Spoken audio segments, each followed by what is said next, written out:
ఇంతకుముందు మనం పదజాలం చెప్పుకున్నాం కదా. పదజాలంలో మనకి వ్యాకరణాంశాలు అయిపోయింది. తర్వాత సొంత వాక్యాలు, పర్యాపదాలు, ప్రకృతి వికృతులు, సందులు, సమాసాలు.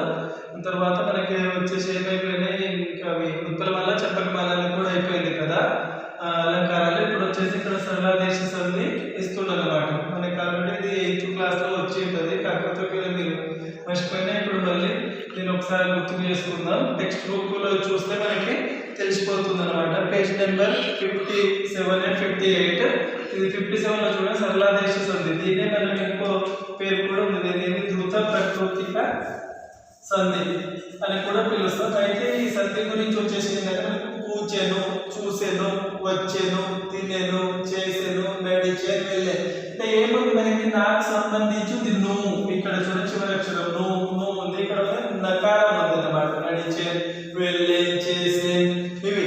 కాబట్టి మనకి పదాల చివర ఏమవుతుంది, మనకి నువ్వు వస్తుంది, లేదా నిన్ను వస్తుంది, లేదా నన్ను. ఈ రకాలం ఈ విధంగా వస్తే దీన్ని ఏమని పిలుస్తామంటే మనం ధృతం అని పిలుస్తాం. ఓకేనా, నేను ధృతం అని పిలుస్తాం. కాబట్టి అంటే నా ఈ పదానికి చివరగా నువ్వు లేదా నిన్ను లేదా నాకు సంబంధించిన కారం ఉంటే మనం దీన్ని ధృతం అని పిలుస్తాం. కాబట్టి సరళాదేశ సంధిని ధృత ప్రకృతిక సంధిగా కూడా చెప్పుకోవచ్చు. అయితే మనకి అర్థం చేసుకోవడానికి ఇక్కడ 4-5 ఎగ్జాంపుల్స్ ఇచ్చిన. ఉదాహరణ చూడండి, పూచెన్ ప్లస్ కలువలు. పూచెన్ ప్లస్ కలువలు ఇక్కడ వచ్చేసి మనకి ఏమైంది, పూచెన్ ప్లస్ గలువలుగా అయిపోయింది. కా వెళ్ళిపోయి గా వచ్చేసింది. ఇక్కడ దెసన్ ప్లస్ చూచి ఉంది కదా, ఇక్కడ వచ్చేసి దెసన్ ప్లస్ జూచి అయిపోయింది. చావు జాయ్. చేసెన్ ప్లస్ టక్కు, ఇక్కడ ఏమైంది, చేసెన్ ప్లస్ డక్కు, తావెళ్ళి డక్కు అయింది. పాటిల్ ప్లస్ తప్ప, ఇక్కడ పాటిల్ ప్లస్ దప్ప, తావై దాయన. వడిల్ ప్లస్ పట్టి, వడిల్ ప్లస్ బట్టి. సో మనకి ఏమవుతుంది, ఎక్కడైతే ఇక్కడ చూడండి మొత్తం నన్ను ఈ విధంగా వచ్చేసి ఎక్కడైతే మనకి కచ్చట తప్పలు ఉన్నాయో ఆ కచ్చట తప్పలకు డైరెక్ట్ ఏమవుతుంది, కా ఉంటే గా వచ్చేస్తుంది. కచ్చట తప్పలకు మనకి గజడ దబలు అనేది వచ్చేస్తుంది. అంటే కా వచ్చినప్పుడు ఇక్కడ గాగా మారిపోతుంది. చా వచ్చినప్పుడు జా, డా వచ్చినప్పుడు డా, తా వచ్చినప్పుడు దా, బా వచ్చినప్పుడు బా.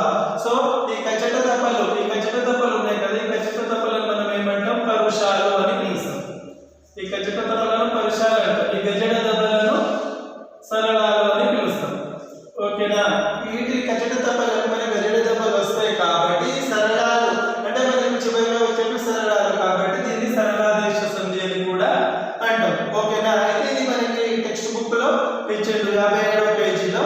ఇంకా ఇది అర్థమైంది కాబట్టి ఇప్పుడు దీని యొక్క సంధిని ఎలా చెప్పుకోవచ్చు అంటే ధృత ప్రకృతికాలకు పరుషాల పరమైతే ఆ పరుషాలు ఎలా మారిపోతున్నాయి, సరళాలుగా మారుతాయి. ధృత ప్రకృతికం అంటే ఇక్కడ నన్ను, నిన్ను, నువ్వు వచ్చింది కదా, ఇవి నకారాలకు సంబంధించిన నువ్వుకు సంబంధించినవి ఎలా మారిపోతున్నాయి మనకి, ఇవి కచ్చట తప్పలు కదా. అంటే ఇవి నాకు, నువ్వు, ఇవన్నీ ఉన్నవి ధృత ప్రకృతికాలకు పరిషాలు. వీటికి ఏ పరం అవుతున్నాయి అంటే మనకు పరిషాల పరం. పరిషాలు అంటే ఇక్కడ చూడండి కచ్చట తప్ప.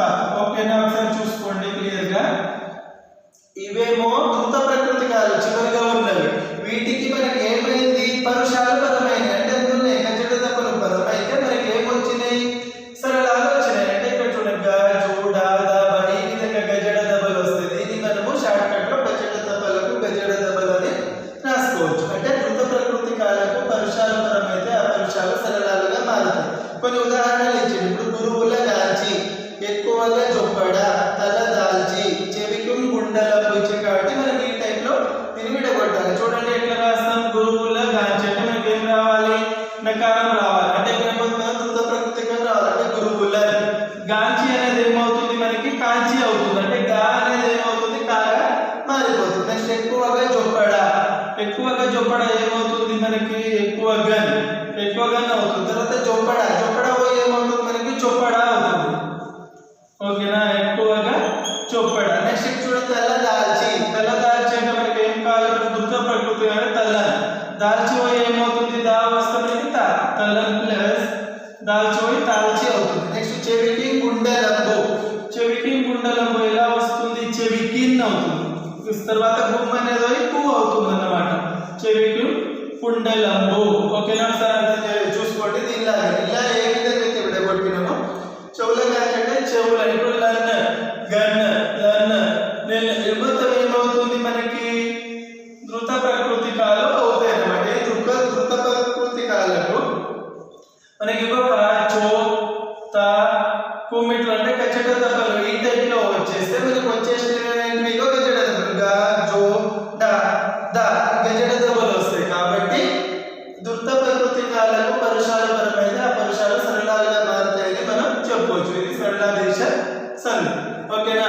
ద్వితీయ సంధి మనకి కంప్లీట్ అయింది. ఇక్కడ చూడండి శార్దూలం. ఇంతకుముందు ఏం చెప్పినాం? ఉత్పలమాల పద్యం, చంపకమాల పద్యం, ఇవి చాలా చాలా ముఖ్యమైనవి. నెక్స్ట్ శార్దూలం, తర్వాత మధ్యమం. ఓకేనా? ఇది ఫోర్త్ది. ఫస్ట్ మనకి ఇంతకుముందు అయిపోయినవి ఉత్పలమాల పద్యం అయిపోయింది. నెక్స్ట్ చంపకమాల పద్యం అనేది అయిపోయింది. ఓకేనా? ఎందుకంటే ఇక్కడ విడగొట్టాలి. ఇప్పుడు చంపకమాల పద్యం అనేది అయిపోయింది. అయితే ఇక్కడ చూడండి, అసలు బుక్ ఆల్రెడీ టెక్స్ట్ బుక్ లో ఇచ్చేసిండు. ఓకేనా? పేజ్ నెంబర్ 57లో ఇచ్చేసిండు, కానీ డైరెక్ట్ విడగొట్టి ఇచ్చేసిండు. ఇప్పుడు మనం గుర్తిద్దాం. నా దీర్ఘం ఉంది కాబట్టి ఏమవుతుంది? గురువు. గుడి దీర్ఘం ఉంది కాబట్టి గురువు. ఒకవేళ ఇక్కడ గుడి దీర్ఘం లేకుండా కానీ ఏమవుతుంది? గురువే అవుతుంది. ఎందుకంటే ఇక్కడ రాక అవుతుంది. ఒకవేళ బాబోతుంది ఇది లఘు అవ్వాలి, కానీ రాక దీర్ఘం ఉంది కాబట్టి గురువు అవుతుంది. మూడుగా విడగొట్టుకుందాం ఫస్ట్. ఇప్పుడు చూడండి, ఇలా దా అనేది లఘు, ము అనేది లఘు, నో అనేది లఘు అవ్వాలి, కానీ ఇక్కడ జాతి జావ అవుతుంది. ద్వితోక్షర కాబట్టి ఇది గురువు అవుతుంది. ఇప్పుడు ఇక్కడ లఘు అవుతుంది. చే దీర్ఘం ఉంది కాబట్టి గురువు. ఇక్కడ బా కాబట్టి లఘు అవుతుంది. ఇంకా మనకి ఇక్కడ వచ్చేసి దా దీర్ఘం లేదు లఘు, సి దీర్ఘం లేదు గురువు, తా దీర్ఘం ఉంది కాబట్టి గురువు, నం సంపూర్ణ సుంద కాబట్టి గురువు, దం కాబట్టి గురువు. ఇక్కడ గా ఉంది కాబట్టి లఘు అవుతుంది, దీర్ఘం లేదు. ఇక్కడ వచ్చి నౌ అంటే గురువు, నం ఉంది కాబట్టి గురువు, చి దీర్ఘం లేదు కాబట్టి లఘు అవుతుంది, తమ్ ఉంది కాబట్టి గురువు అవుతుంది. ఒకసారి చూడండి, మూడు గురువులు వస్తే మనకి ఏమవుతుంది? మా అవుతుంది. తర్వాత ఇది సా, ఇది జ, మళ్ళీ ఇది సా, మస జస, ఇది వచ్చేసి త, ఇది వచ్చేసి త, ఇది వచ్చేసి గ. అంటే మస జస తత్తగ అనే గణాలు వస్తాయి. మస జస తత్తగ అనే గణాలు వస్తున్నాయి అంటే ఇది ఏ పద్యం? మనకి శార్దూల పద్యం. ఆల్రెడీ ఇచ్చిండు, అయితే ఇందులో వచ్చేసి మనకి మస జస తత్తగ అనే గణాలు వస్తాయి. ఆ విధంగా దీన్ని మూడుగా గణ విభజన చేసుకుంటే ఇప్పుడు చూడండి, ఇది గుర్తించాలి. చెవి, చే అంటే ఇది లఘు, వి అంటే లఘు, కిమ్ ఉంది సంపూర్ణ సుంద కాబట్టి గురువు, గుమ్ అంటే గురువు, డా అంటే లఘు, లా అంటే లఘు. ఇక్కడ మో అనేది లఘు అవుతుంది, కాకపోతే ఇక్కడ పాకి వస్తుంది కాబట్టి ముందర ఉన్నది ఇప్పుడు గురువు అవుతుంది. మళ్ళీ ఇది లఘు, గా దీన్ని కాబట్టి గురువు. నెక్స్ట్ ఇక్కడ దు అనేది లఘు, సా అంటే ఇది రావుతుంటే లఘు, తా అంటే లఘు.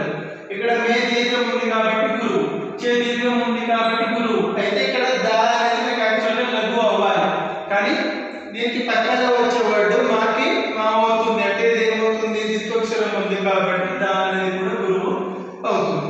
నెక్స్ట్ ఇది లఘు, కీ అనేది లఘు అవ్వాలి, కానీ గురువు అవుతుంది. ఎందుకంటే నా కింద గావత్తు ఉంది. గావత్తు ఉంది అంటే సంయుక్తాక్షరానికి ముందు ఉన్నది గురువు, ప్లస్ ఇది కూడా గురువు అవుతుంది, ఎందుకంటే ఇక్కడ సంపూర్ణ సున్నా ఉంది.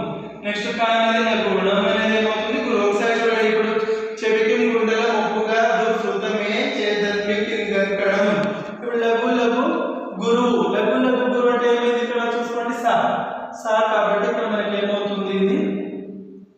ఇది ఇక్కడ సా, ఇది వచ్చేసి బా, ఓకే, ఇది వచ్చేసి రా, ఇది వచ్చేసి నా, ఇది వచ్చేసి మా, ఇది వచ్చేసి యా, ఇది వచ్చేసి బా. అంటే సబరణమయ్యవ అనేది అవుతుంది అన్నమాట. సబరణమయ్యవ అవుతుంది అంటే ఇదేంటిది? మధ్యమం. ఆల్రెడీ ఇచ్చిండు, విడగొట్టే ఇచ్చిండు, మనకి అండర్స్టాండింగ్ పర్పస్ ఏమి ఇచ్చిన ఇక్కడ ఓకే 3, ఇది 4 అంటే ఇక్కడ ఇది కూడా మధ్యమం.